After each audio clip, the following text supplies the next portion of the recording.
Hi guys! It's me again, Mrs. B.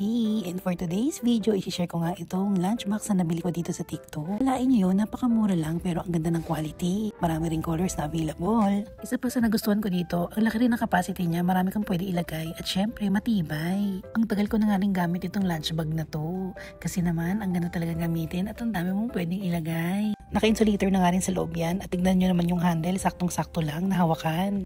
So ayan guys, kakatapos ko lang kumain, ipapakita ko sa inyo kung gaano ko talaga kalaki yung baon na to at super tibay. Tingnan nyo naman, naka-insulator sa loob. Lalagyan natin yung isang baonan. Hindi ko pa nahugasan kasi nga kakain ko lang para makita nyo lang na talagang malaki. Tingnan nyo, ang dami kong pinapasok na lunchbox pero kasya pa rin siya. 4 na lunchbox guys, kasya. Maliit pa. Tingnan nyo guys.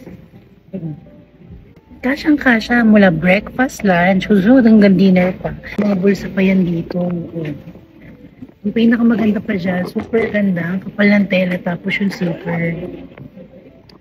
Ayan. Ano pa iniintay nyo guys? Check out na sa Yellow Basket. Maganda talaga to, kaya nga nire-recommend ko sa inyo. Kaya naman, kung naghahanap ka ng magandang lunch bag, ito ang para sa'yo. Ayun lang. Thank you for watching. Bye!